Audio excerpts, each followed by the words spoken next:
जय हिंद दोस्तों, वंदे मातरम। स्वागत है आपका अपने चैनल ज्ञान वर्ष में। इस वीडियो में हम मौर्य साम्राज्य का क्वेश्चन देखने वाले हैं। कुल प्रश्नों की संख्या 70 है, तो चलिए स्टार्ट करते हैं। पहला, मौर्य साम्राज्य के संस्थापक कौन थे? तो मौर्य साम्राज्य के संस्थापक चंद्रगुप्त मौर्य थे। ठीक है, चंद्रगुप्त मौर्य इसके संस्थापक थे। अगला है, मौर्य साम्राज्य की स्थापना कब हुई? तो इसकी स्थापना 322 ईसा पूर्व में हुई थी। ठीक है, 322 ईसा पूर्व में मौर्य साम्राज्य की स्थापना चंद्रगुप्त मौर्य के द्वारा की गई है। नेक्स्ट है, चंद्रगुप्त मौर्य के गुरु कौन थे? तो इसके गुरु चाणक्य थे। कौन थे? तो चाणक्य इसके गुरु थे। नेक्स्ट है, चाणक्य को किस नाम से भी जाना जाता है? तो चाणक्य को कौटिल्य भी कहा जाता है। कौटिल्य चाणक्य इसी का नाम है। ठीक है, मौर्य साम्राज्य की राजधानी थी। तो मौर्य साम्राज्य की राजधानी पाटलिपुत्र थी। याद रखिएगा, पाटलिपुत्र इसकी राजधानी थी। नेक्स्ट है, चंद्रगुप्त ने किस वंश को पराजित किया? शिशुनाग, नंद, मौर्य या गुप्त वंश? तो इसका राइट आंसर आएगा नंद वंश। नंद वंश को पराजित किया था। नंद वंश के शासक घनानंद को इन्होंने पराजित किया था, चंद्रगुप्त ने। नेक्स्ट है, नंद वंश का अंतिम शासक कौन था? तो इसके अंतिम शासक थे घनानंद। ठीक है, घनानंद इसके अंतिम शासक थे। नेक्स्ट है, चंद्रगुप्त मौर्य ने किस यूनानी शासक को हराया? तो इन्होंने यूनानी शासक की बात करें तो सेल्यूकस निकेटर को इन्होंने हराया था, है ना। नेक्स्ट है, सेल्यूकस के साथ संधि में क्या मिला? तो जब सेल्यूकस को हराया था, उसके बाद उसके साथ जब संधि किया गया तो उसका जो जमीन है वो इन्हें मिला, क्षेत्र इन्हें मिला। ठीक है। नेक्स्ट है, मौर्य साम्राज्य की राजधानी मौर्य प्रशासन की जानकारी किस ग्रंथ से मिलती है? तो इसकी जानकारी अर्थशास्त्र से मिलती है।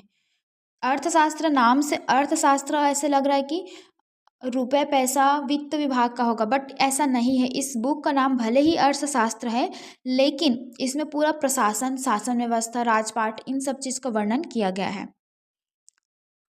अब देखते हैं अर्थशास्त्र किसने लिखा है।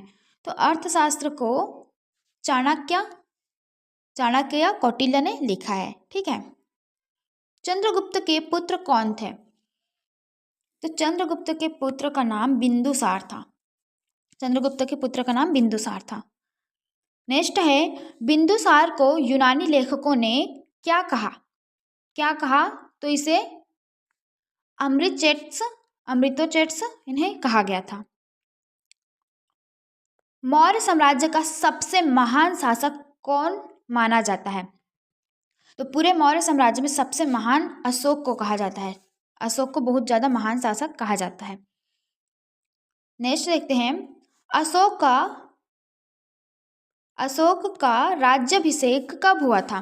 तो अशोक का राज्य अभिषेक जो है वो 273 ईसा पूर्व में हुआ था। याद रखिएगा, 273 ईसा पूर्व में अभिषेक इसका हुआ है। कलिंग युद्ध कब हुआ? तो कलिंग युद्ध जो है वो 261 ईसा पूर्व में हुआ था। ठीक है। नेक्स्ट है, कलिंग युद्ध के बाद अशोक ने क्या अपनाया था? तो कलिंग युद्ध के बाद इन्होंने बौद्ध धर्म को अपना लिया था। अशोक ने किस नीति का प्रचार किया? अशोक ने जिस नीति का प्रचार किया उसे धम्म नीति कहा जाता है। ठीक है। अशोक के शिलालेख किस लिपि में हैं?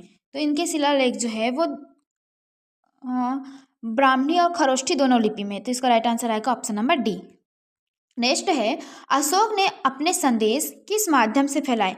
तो इन्होंने शिलालेख के माध्यम से अपने संदेश को फैलाया था। ठीक है। नेक्स्ट है, अशोक का उपनाम क्या था? तो इसका जो उपनाम था वो है देवानंद प्रिय। ठीक है, अशोक को और किस नाम से जाना जाता था? तो देवानंद प्रिय। अशोक ने किस स्थान पर स्तंभ स्थापित नहीं किया?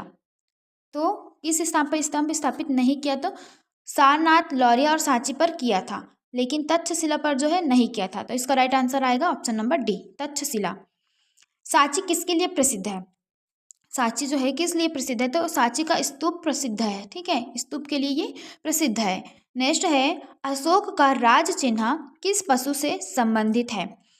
अशोक चिन्ह या अशोक का राज चिन्ह है, शेर के लिए प्रसिद्ध है। ठीक है। नेक्स्ट है, राष्ट्रीय प्रतीक किस अशोक स्तंभ से लिया गया है? तो सारनाथ से लिया गया है, याद रखिएगा, सारनाथ से ये लिया गया है। राष्ट्रीय प्रतीक जो है अशोक स्तंभ सारनाथ से लिया गया है। नेक्स्ट है, मौर्य काल में प्रशासन कैसा था? विकेंद्रीकरण, जनतांत्रिक, केंद्रीकृत या सामंती?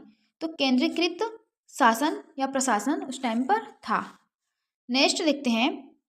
नेक्स्ट है, मौर्य काल में प्रांतों का शासन कौन करता था? तो इसका सही उत्तर आएगा राज्यपाल। ठीक है, प्रांतों का शासन उस टाइम में राज्यपाल नामक पद द्वारा किया जाता था। अगला है, मौर्य साम्राज्य में गुप्तचर व्यवस्था कैसी थी? तो कैसी थी तो बात करें तो मजबूत थी। गुप्तचर बहुत गुप्तचर को उस टाइम पर तगड़ा उस टाइम उसका स्थान था। अशोक ने बौद्ध धर्म का प्रचार कहाँ तक किया? कहाँ तक किया? तो श्रीलंका आदि देशों में इन्होंने अपने दूत को भेजा था प्रचार करने के लिए, अपने पुत्र को भेजा था, है ना। श्रीलंका तक के देशों में, आदि देशों तक इन्होंने प्रचार किया। अशोक के पुत्र महेंद्र कहाँ गए? तो अशोक के पुत्र महेंद्र जो है वो श्रीलंका गए थे। क्यों गए थे? तो बौद्ध धर्म के प्रचार करने के लिए ये गया था। मौर्य काल में मुख्य व्यवसाय क्या था? उद्योग, व्यापार, कृषि या शिकार? तो उस टाइम पर मौर्य काल में मुख्य व्यवसाय था कृषि। ठीक है, कृषि उस टाइम मुख्य व्यवसाय था। मौर्य काल में कर प्रणाली कैसी थी? कैसी थी? संगठित थी, है ना, संगठित कर प्रणाली थी। अगला है, मौर्य साम्राज्य का पतन कब हुआ? कब हुआ? तो इसका पतन जो है वो 185 ईसा पूर्व में हुआ। अंतिम मौर्य शासक कौन था? कुणाल, दशरथ, बृहदत्त या संप्रति? तो अंतिम शासक की बात करें तो बृहदत्त, है ना, बृहदत्त इसका अंतिम शासक था। अगला है, बृहदत्त की हत्या किसने की? किसने की? तो पुष्यमित्र शुंग के द्वारा बृहदत्त की हत्या कर दी गई थी और इस वंश को समाप्त कर दिया गया था। मौर्य वंश के बाद कौन सा वंश आया? अब बृहदत्त की हत्या की, मौर्य वंश समाप्त हो गया, उसके बाद जो वंश आया वो कौन सा? तो पुष्यमित्र शुंग ने हत्या करके शुंग वंश की स्थापना की। नेक्स्ट, मौर्य साम्राज्य का विस्तार किस क्षेत्र तक था? तो इसका विस्तार अधिकांश भारत में था, लगभग पूरे भारत में इसका विस्तार था, है ना, अधिकांश भारत में। मौर्य काल में सेना में क्या शामिल था? पैदल, घुड़सवार, हाथी या उपरोक्त सभी? तो उपरोक्त सभी सेना में शामिल थे। मौर्य काल की सेना में उपरोक्त सभी शामिल थे, है ना। नेक्स्ट है, मौर्य प्रशासन में सर्वोच्च अधिकारी कौन था? मंत्री, राजा, सेनापति या पुरोहित? तो सर्वोच्च अधिकारी की बात करें तो राजा ही क्या था? सर्वोच्च अधिकारी था, है ना। मौर्य काल में व्यापार किससे बढ़ा? व्यापार किससे बढ़ा? तो सड़कें, सुरक्षा, मुद्रा, ये सभी व्यापार बढ़ाने में सहायक थे। इसका राइट आंसर आएगा सभी। अशोक ने कौन सा युद्ध अंतिम बार लड़ा था? तो अशोक का अंतिम युद्ध कौन सा माना जाता है? तो कलिंग इसका अंतिम युद्ध था, क्योंकि कलिंग में लाखों लोगों का सिर अलग हुआ था, मतलब लाखों लोग इस युद्ध में मारे गए थे और कहा जाता है कि बहुत भयंकर युद्ध हुआ था। पूरा जो युद्ध मैदान था वो लहूलुहान हो चुका था, खून की नदियाँ बहने लग गई थी। ये सब देखकर अशोक का हृदय जो है वो परिवर्तित हो गया था। उसके बाद से उन्होंने युद्ध करना छोड़ दिया था, है ना। तो कलिंग युद्ध ही है जो जिसके बाद अशोक ने बौद्ध धर्म को अपना लिया था और युद्ध से संन्यास ले लिया था। तो इसीलिए ये उसका अंतिम युद्ध माना जाता है ना। अशोक ने युद्ध क्यों छोड़ा था? हार गए, बीमारी, जनहानि देखकर या धन की कमी के कारण? तो जब उन्होंने देखा कि बहुत ज़्यादा जनता लोग इसमें मारे जा रहे हैं, जनहानि हो रही है, एक युद्ध के पीछे लाखों का जिंदगी बर्बाद हो रहा है, केवल सेना ही नहीं उसकी फैमिली का भी पूरा परिवार बर्बाद हो चुका है, ये सब देखकर, जनता की हानि देखकर उन्होंने इसे छोड़ दिया था। अशोक के शिलालेख किस भाषा में है? तो अशोक के जो शिलालेख है वो प्राकृत भाषा में है। ठीक है, प्राकृत भाषा में है। नेक्स्ट है, मौर्य काल में न्याय व्यवस्था किसके अधीन थी? मौर्य काल में न्याय व्यवस्था जो है वो राजा के अधीन थी, है ना। नेक्स्ट है, मौर्य साम्राज्य में सड़क निर्माण किसने कराया था? तो मौर्य साम्राज्य में सड़क निर्माण चंद्रगुप्त मौर्य द्वारा किया गया था, करवाया गया था। अगला है, मौर्य साम्राज्य में व्यापारिक कर को क्या कहा जाता था? व्यापारिक कर जो लगता था उसे मौर्य काल में शुल्क कहा जाता था, है ना। क्या कहा जाता था? शुल्क। याद रखिएगा, व्यापारिक कर मौर्य काल में शुल्क कहलाता था। मौर्य काल में कृषि भूमि का स्वामी कौन माना जाता था?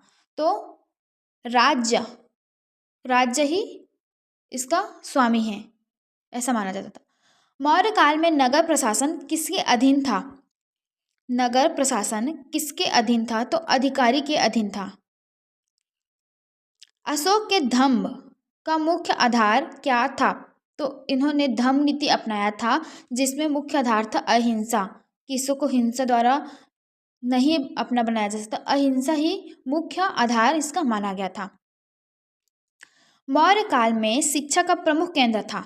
मौर्य काल में शिक्षा का प्रमुख केंद्र क्या था? तो तक्षशिला था। याद रखिएगा, तक्षशिला प्रमुख केंद्र था। चंद्रगुप्त मौर्य ने जीवन के अंत में क्या अपनाया था? चंद्रगुप्त मौर्य ने जीवन के अंत में क्या अपनाया था? तो इसका राइट आंसर आएगा ऑप्शन नंबर बी। ठीक है, इन्होंने जैन धर्म अपनाया था। चंद्रगुप्त मौर्य ने जैन धर्म अपनाया था, लेकिन अशोक ने बौद्ध धर्म अपनाया था। वे कहाँ गए? चंद्रगुप्त मौर्य कहाँ गए थे? तो ये श्रवण बेलगोला गए थे। याद रखिएगा, श्रवण बेलगोला में गए थे। मौर्य काल में सबसे अधिक प्रसिद्ध ग्रंथ कौन सा है? तो अर्थशास्त्र। मौर्य काल का नाम आता है तो अर्थशास्त्र का नाम जरूर आता है ना। प्रसिद्ध ग्रंथ या पुस्तक की बात करें तो अर्थशास्त्र है, जिसमें पूरी मौर्य प्रशासन व्यवस्था का वर्णन किया गया है। ठीक है, मौर्य काल की कला का प्रमुख उदाहरण। मौर्य काल की कला का उदाहरण स्तंभ। उस टाइम पर बहुत ज़्यादा स्तंभ हैं, इसमें से प्रसिद्ध स्तंभ है सांची का स्तूप है वो, है ना। अशोक के स्तंभ किस पत्थर से बने थे? तो बलुआ पत्थर से बने थे। अशोक के शिलालेख किस उद्देश्य से थे? तो धम्म का प्रचार करना उसका उद्देश्य था, जिसमें अहिंसा का बात किया गया है। मौर्य काल में कौन सी भाषा प्रचलित थी? उस टाइम के लोग कौन सी भाषा में बात करते थे? तो उस टाइम में संस्कृत, प्राकृत, पाली, ये तीनों भाषा प्रचलित थी, है ना। आंसर आएगा ऑप्शन नंबर डी। अब देखते हैं अगला, मौर्य साम्राज्य का सबसे बड़ा क्षेत्र किसके समय था? किसके समय सबसे ज़्यादा विस्तार हुआ था? तो अशोक के समय सबसे बड़ा क्षेत्र था। अगला है, नेक्स्ट देखते हैं, अशोक का धम्म किस पर आधारित था? तो बौद्ध धर्म के सिद्धांत पर, जैन धर्म, वेद या इस्लाम, कौन से धर्म पर आधारित था? तो हम देखते हैं कि इन्होंने बौद्ध धर्म अपनाया था, और ये धम्म जो है वो बौद्ध धर्म के सिद्धांत पर ही आधारित था। नेक्स्ट है, मौर्य काल में विदेशों से संबंध किस माध्यम से थे? तो इसका सही उत्तर आएगा ऑप्शन नंबर बी, व्यापार के लिए विदेशों से संबंध था, है ना। नेक्स्ट है, मौर्य काल में सिक्के किस धातु के होते थे?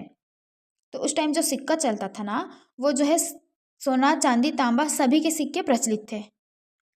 मौर्य काल में सबसे महत्वपूर्ण अधिकारी, तो महामात्र नामक अधिकारी सबसे महत्वपूर्ण था।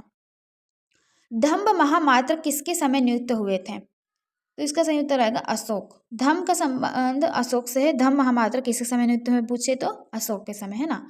अशोक के शिलालेखों में किसे सर्वोच्च बताया गया है? तो धर्म को, इन्होंने जब धर्म को अपनाया, बौद्ध धर्म को, उसके बारे में उन्होंने बहुत ज़्यादा प्रचार प्रसार किया और धर्म को ही सर्वोच्च बताया। मौर्य साम्राज्य का पतन किसके बाद शुरू हुआ?